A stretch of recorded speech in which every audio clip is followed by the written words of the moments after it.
We are on the advanced search screen for newspaper source. I have my terms already typed in the search boxes to save a little time. I am going to go with select a field. That's the basic keyword search, as you know.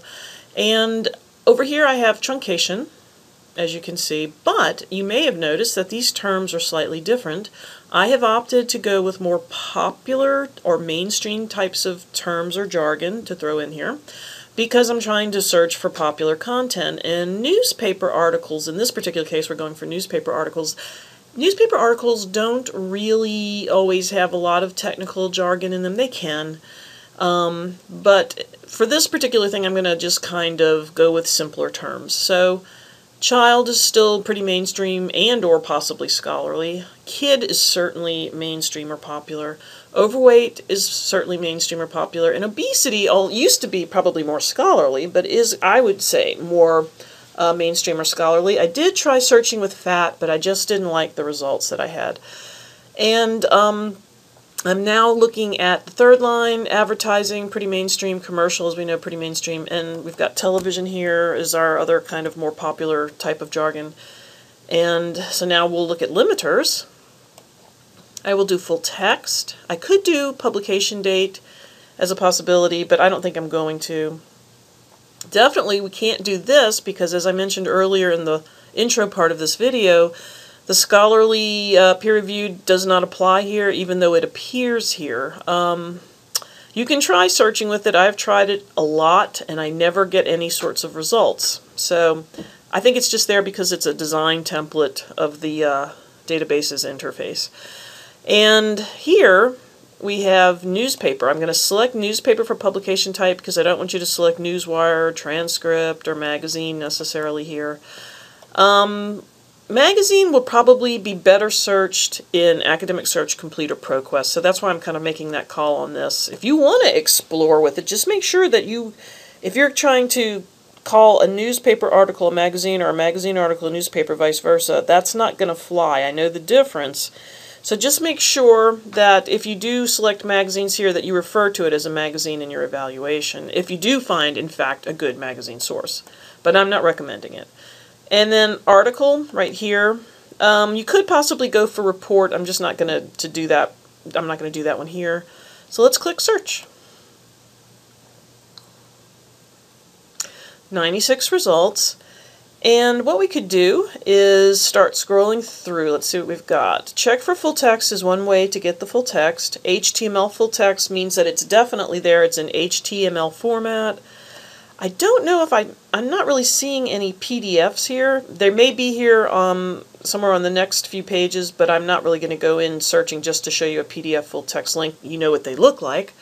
So let's take a quick look at some of the articles. So this is pretty much speaking for itself. TV ads contribute to childhood obesity, economists say. And as it turns out, this article is the one that I cited in my popular content sample that is in this week's Moodle content. It's the sample that I would like you to look at to see how I handled doing the popular content search with the evaluation and the citation. So it's in there already, so I'm not going to really delve on this right now, but I will jump into this one here, Disney Takes on Obesity, and it has a check for full text kind of link. So to pull it up, let's see what happens. And it pulls up this thing called EBSCO link source, and this is when there are multiple sources, presumably from within the EBSCO products, that would contain this full text. So I click on this one to find my full text, and no results. I said, ooh, that's weird. Close that out. I click on the next one, no results. That's pretty crazy, right? What's going on there? I come over here, I do have it, I think, I hope. Yes? No? Yes, there it is. LexisNexis Academic is providing it to us.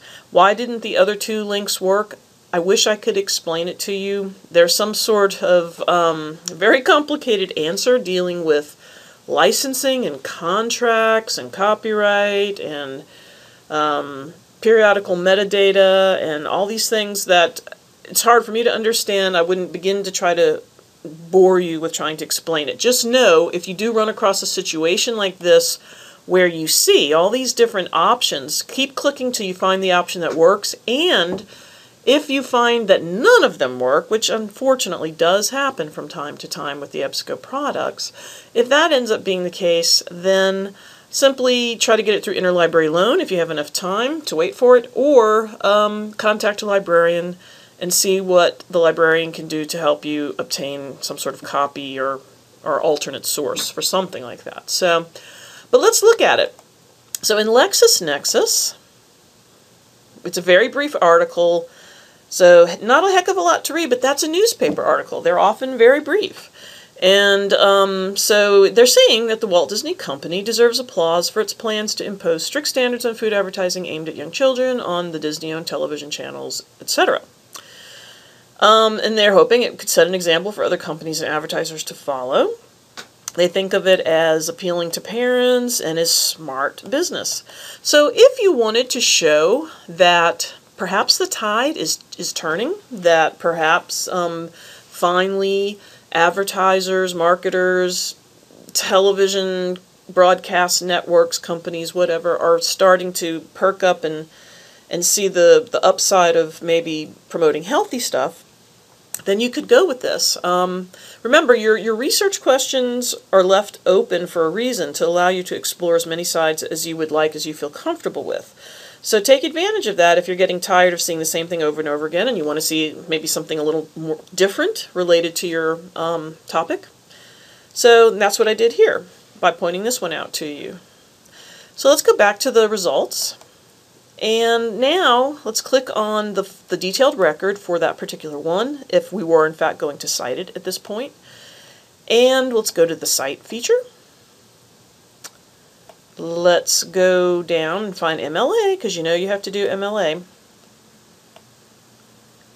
Select it, then copy and paste it into, you know, either the Moodle text box, or if you were doing a document, you could, you know, paste it into a document. But for us, it's going to be the Moodle text box.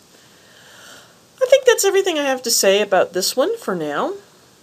Talk to you later.